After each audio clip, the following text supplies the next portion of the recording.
আমি আজকে ছোলা মটর দিয়ে কি করব দেখো। ছোলা মটরটাকে ভিজিয়ে রেখে দিয়েছিলাম, ভালো করে ধুয়ে নিয়েছি। এবার সেদ্ধ করতে বসিয়ে দেব গ্যাসে। আমি আজকে ছোলা মটর মাখানি করব, তার জন্য এখানে ছোলা মটর ভিজিয়ে রেখেছিলাম, দিয়ে সেদ্ধ করে নিয়েছি। আর এখানে আলু সেদ্ধ করে নিয়েছি, আলুটাকে ছোট ছোট পিস করে কেটে নিয়েছি।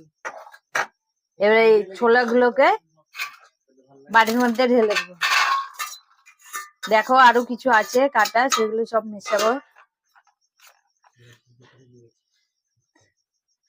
পেঁয়াজ কুচি দিয়ে দেব, টমেটো কুচি, ধনে পাতা কুচি,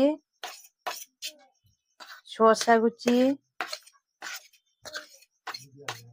কাঁচা লঙ্কা কুচি,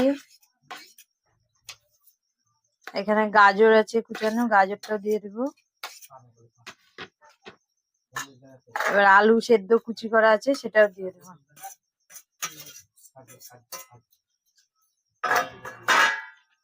এখানে চাট মশলা আর লবণ।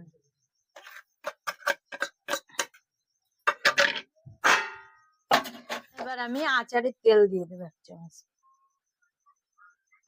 এবার এটাকে মাখিয়ে নেব।